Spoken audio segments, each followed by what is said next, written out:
काया के रोग से मुक्त। एक बात और आपसे कहेंगे, उतारिएगा।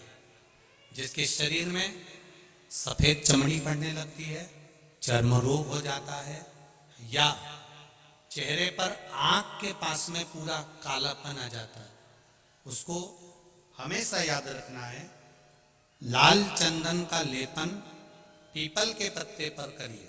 काय पर करना है? पीपल के पत्ते पर लाल चंदन का लेपन करिए। लेपन कर कर सोमवार की अष्टमी के दिन उसको लेपन कर कर वापिस निकाल कर शंकर भगवान पर उसका धीरे धीरे त्रिपुंड बनाकर लेपन करना प्रारंभ करिए। जब आप त्रिपुंड बनाकर लेपन करना प्रारंभ करें, उसके बाद उस चंदन को जो सोमवार की अष्टमी है तब निकाल कर लिया है और निकाल कर लाकर उसको डब्बी में रख लें। उस चंदन का प्रयोग चर्म रोग के स्थान पर थोड़ी थोड़ी मात्रा में करना प्रारंभ करें, पानी के साथ मिलाकर। परंतु उस चंदन को केवल 6 से 7 दिन में प्रयोग करिएगा, ज्यादा नहीं। धीरे धीरे चमड़ी, परंतु उसको सोमवार की अष्टमी के दिन सिद्ध कर कर बनाना है। उसको सोमवार की अष्टमी के दिन चढ़ाना है श्री शिवाय नमस्तुभ्यम या ओम नमः शिवाय या पंचाक्षर मंत्र या महामृत्युंजय मंत्र, जो आपको आता हो, शिव जी का जो नाम आपको याद हो, उसको बोलकर चढ़ा, उसको लिया, फिर उसको अपने शरीर पर लगाना प्रारंभ करो। उसका फल आपको 15 दिन के अंदर धीरे धीरे धीरे धीरे प्राप्त होना प्रारंभ। लाल चंदन का प्रयोग शिव जी के लिए अवश्य। दूसरा, जब विषम परिस्थिति आ जाए, ऐसा लग रहा है कि आपने पशुपति व्रत कर लिया, सोमवार की अष्टमी का प्रयोग कर लिया, मैंने शंकर जी की आराधना कर ली, तो भी विषम परिस्थिति चल रही, अभी तक कोई सुधार आने को तैयार नहीं है, तब शंकर जी के मंदिर में जब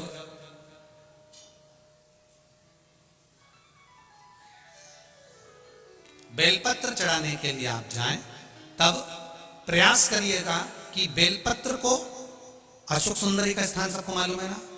बोलो, जम के बोलो जरा, मालूम है सबको? अशोक सुंदरी वाली जगह पर बेलपत्री को, डंडी वाली जो जगह है जहां से पानी बहकर जाता है, उधर रखना है। उसी बेलपत्री को वापस उठाना है। शिव जी के शिवलिंग पर जब बेलपत्री रखो तो डंडी का भाग, आप यहां बैठे हो तो डंडी का भाग पीछे की ओर होना चाहिए। शिवलिंग जैसे ये है तो डंडी का भाग पीछे की ओर, उसको रखकर 7 लोटा जल भगवान शंकर पर समर्पित कर दीजिए। अपने भाव को रखते हो। अगर विषम परिस्थिति चल रही है, आपने पशुपति व्रत कर लिया, सोमवार की अष्टमी का कर लिया, उसके बाद भी कार्य नहीं हो रहा, अटक रहा है, किसी कारणवश कोई फाइल मोटी है, थोड़ा समय लग रहा है, तो 7 लोटा जल का प्रयोग करें।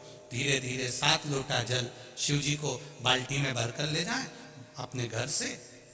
7 कलश जल शिव जी को समर्पित करना है और समर्पित करने के बाद उस बेलपत्री को वापिस अपने ही घर पर लेकर आ जाना है।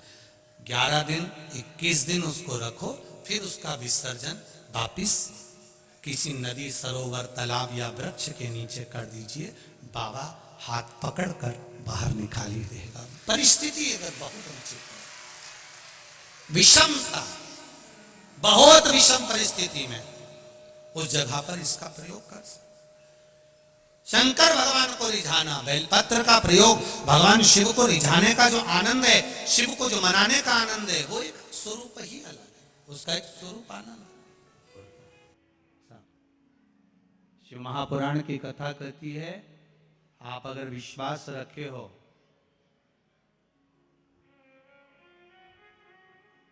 सफेद आंकड़े की जड़, जिस नारी का संतान नहीं हो, गर्भ नहीं ठहरा हो, सफेद आंकड़े की जड़, जिस देव अधिदेव महादेव की कथा जिस तुम्बुरुका जी ने श्रवण कराई है, शंकर भगवान जिनके सामने बैठकर शिव पुराण की कथा सुन रहे हैं, उन तुम्बुरुका जी का नाम लेकर शिवलिंग पे से 21 बार घुमाकर मंदिर में ही कमर पर 7वें दिन रजस्वला धर्म के जो बांध लेता है और एक पीपल का पत्ता अवधूतेश्वर महादेव का नाम लेकर शंकर पर चढ़ाकर उसको गाय के दूध में उकाल कर रात्रि को दोनों पति पत्नी अगर पीकर सोते हैं, 3 महीने में भगवान भोलेनाथ उसकी गोद भर देते हैं। ये शिव का शंकर देता जरूर है।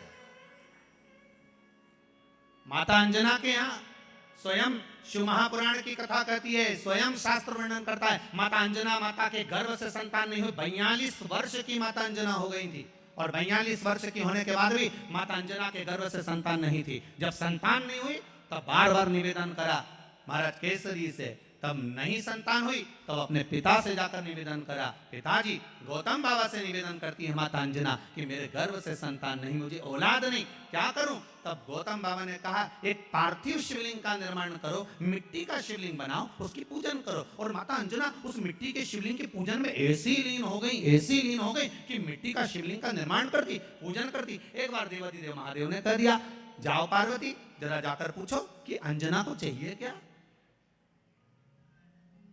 अंजना माता को चाहिए क्या।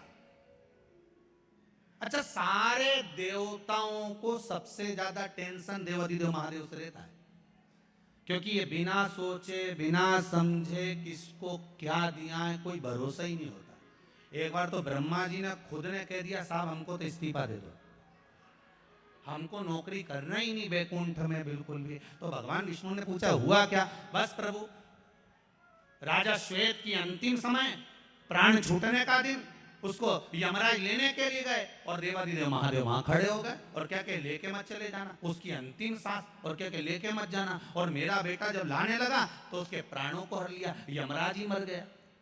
फिर मेरी पोती गई मृत्यु देवी, उससे कहा उठा ला राजा श्वेत को, वो राजा श्वेत को जैसे ही मृत्यु देवी ने फांस डाली, भगवान शंकर ने उसको भी मार दिया। अब बताओ, सूर्य नारायण भगवान बोले कि मेरा बेटा भी मर गया, मेरी पोती भी मर गई, अब बताओ क्या करें। तो भगवान ब्रह्मा जी ने शंकर जी से जाकर कहा, भोलेनाथ ये आपकी आदत बहुत गलत है, जब इसको मरना था तो आपने क्यों बचाया? शंकर जी बोले मेरे मंदिर में बैठा था, जगह तो देखो कि कहां बैठा है।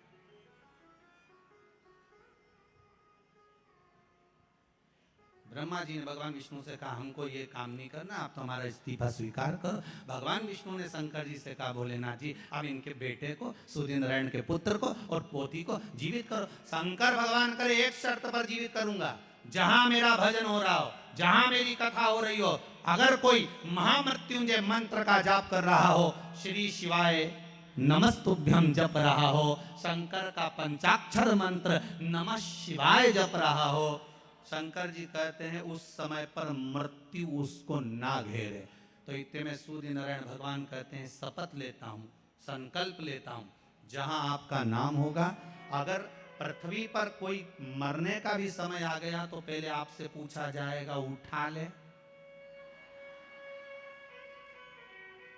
तुम बोलोगे तो बात दूसरी है। शंकर जी बोले हम बताएंगे तो उठाना, हम बोल दें अगर ये शंकर जी का नाम जप रही है और पड़ोसन नी जप रही है तो हम इशारा कर देंगे बाजू वाली को उठा ले। तुम टेंशन मत ले, तुम तो शिव जपो। अब क्या सोचना, अब सोचो क्या, इसलिए शिव का धीमा बजाओ भोलानाथ डमरू।